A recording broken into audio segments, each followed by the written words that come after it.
A biblical perspective on life, culture and current events. This is 2020 on Vision. There has been some truly amazing activity that's been happening in Tasmania.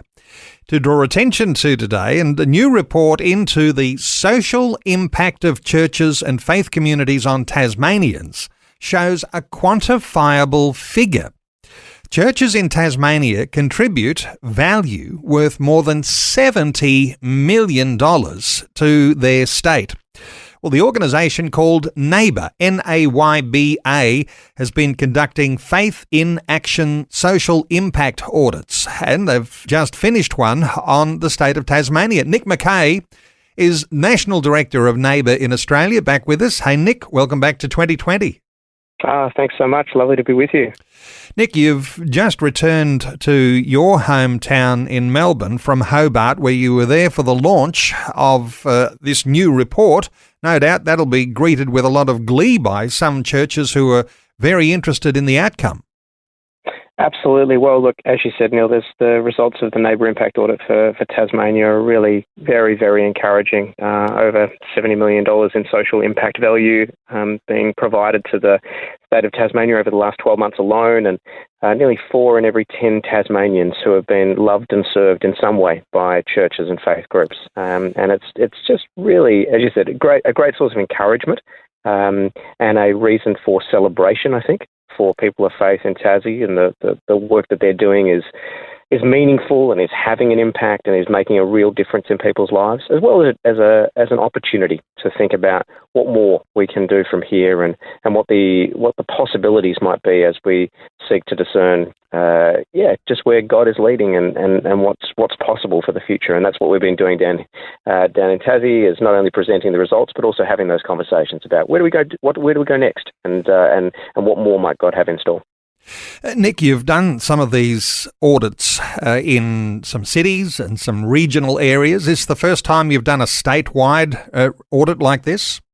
Correct. Yeah, I believe it's actually the first statewide audit of its kind anywhere in Australia. So as you said, we've done about 7 or 8 of these audits along the east coast of the mainland, and they've been very significant in each case, a great opportunity to be able to bring the church together and get a greater sense of the collective social impact of the work that churches and faith groups are doing for those in need in the wider community. But this is the first NAYBA impact audit at a state level, and it's been a wonderful experience. It's taken us the best part of a year to get this done, and there's been just great opportunities to be able to connect with the diversity of the faith community here. So we had 164 survey responses to the impact audit, and they came from the breadth of the church as well as some other faith communities as well. So we were really encouraged by that process.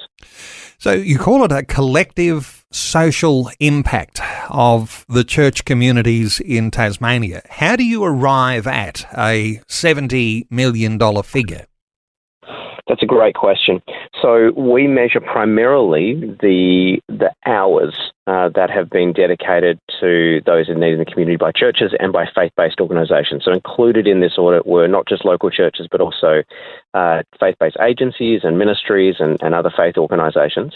And they reported on the most significant community services that they have provided over the previous 12 months. And both the staff and the volunteers who have been responsible for providing those services.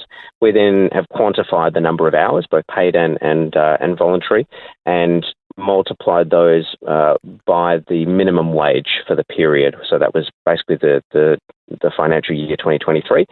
Plus, we've added some of the additional resources that have been provided directly to the beneficiaries. So that's a bit of basically it measures the something of the value of the time that has been given to those in need. But probably a couple of things that are worth noting.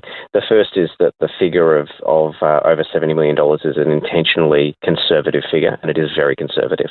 So the real value is much more than what we've stated, but our intention is to under-report rather than over-report. And I think the other thing probably to say is that, as we know, as people of faith, the true value of faith is not something that can be quantified in dollar terms. In fact, it's immeasurable.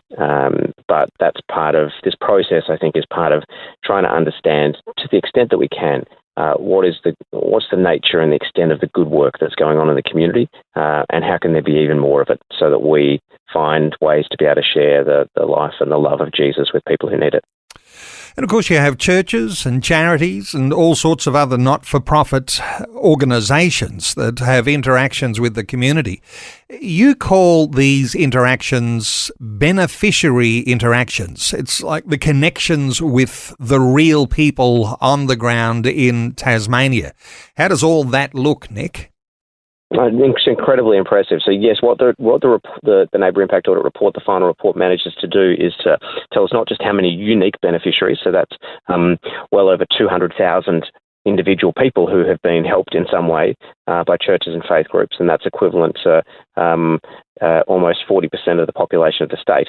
But we've also quantified nearly 2 million beneficiary interactions, which means that of those 200,000 people, most of them are being served in some way by churches and faith groups on at least a monthly basis.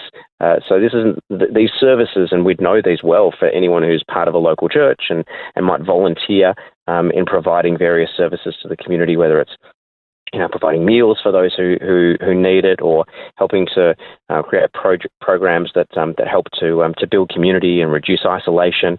That those type of things it's not a one-off.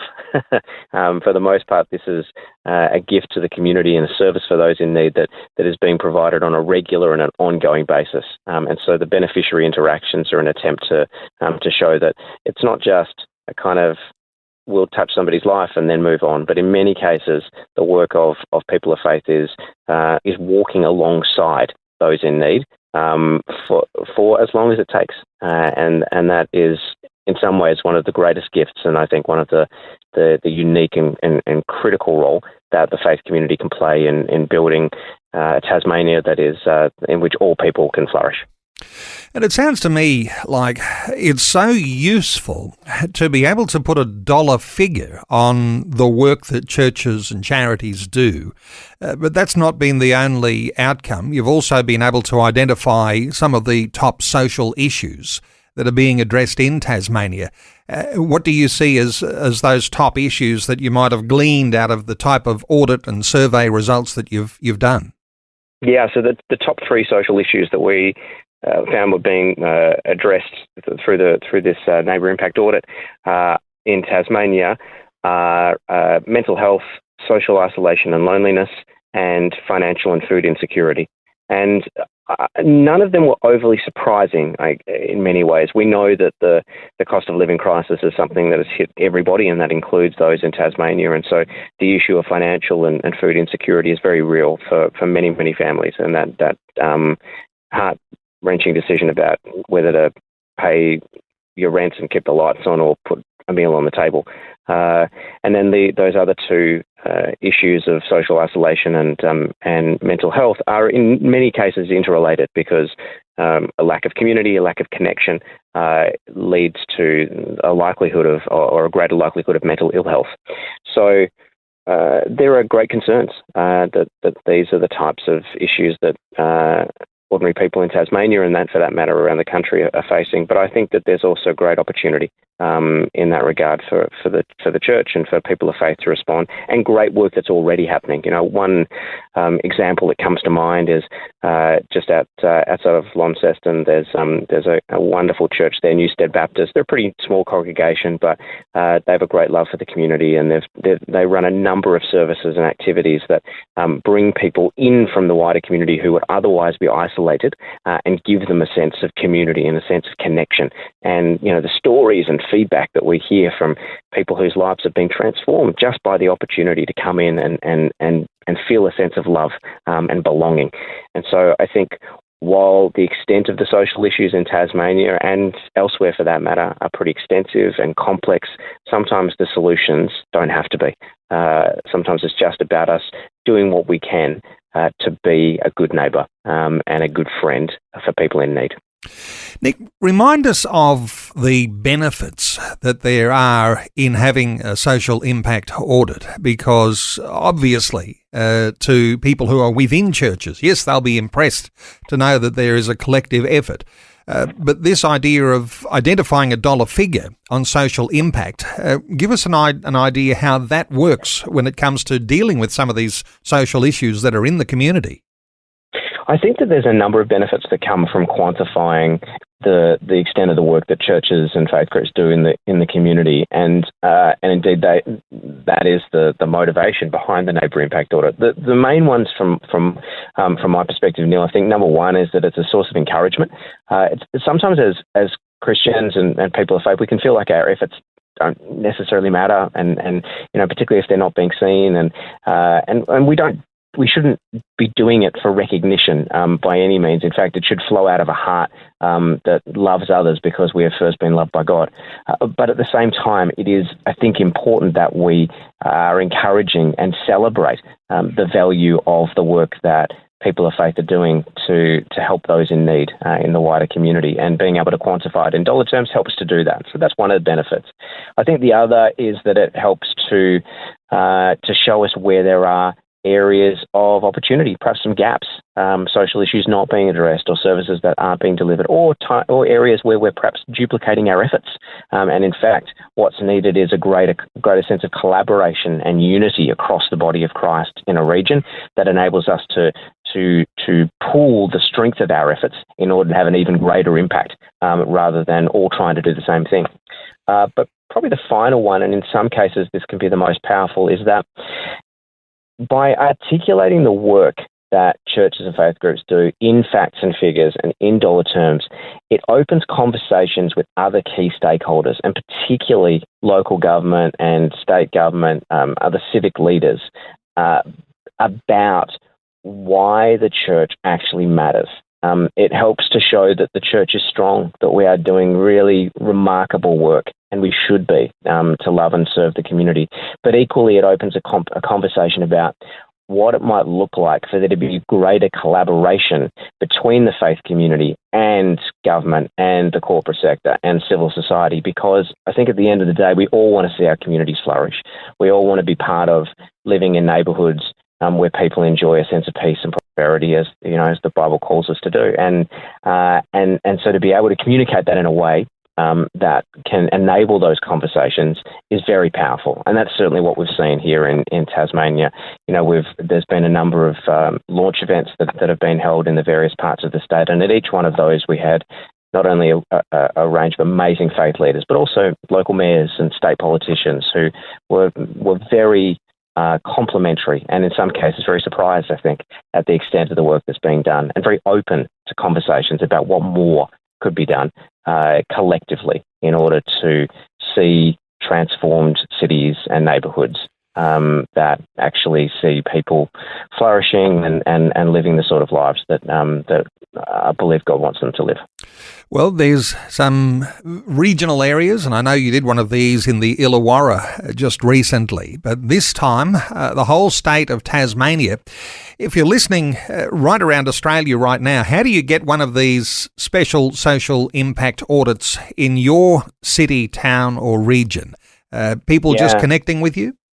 Absolutely. Yeah, we'd love to hear from you if this is something that, if you're a church leader or a civic leader and you think in your local government area, your region, your state, this is the sort of thing that would be really helpful. We'd love to hear from you.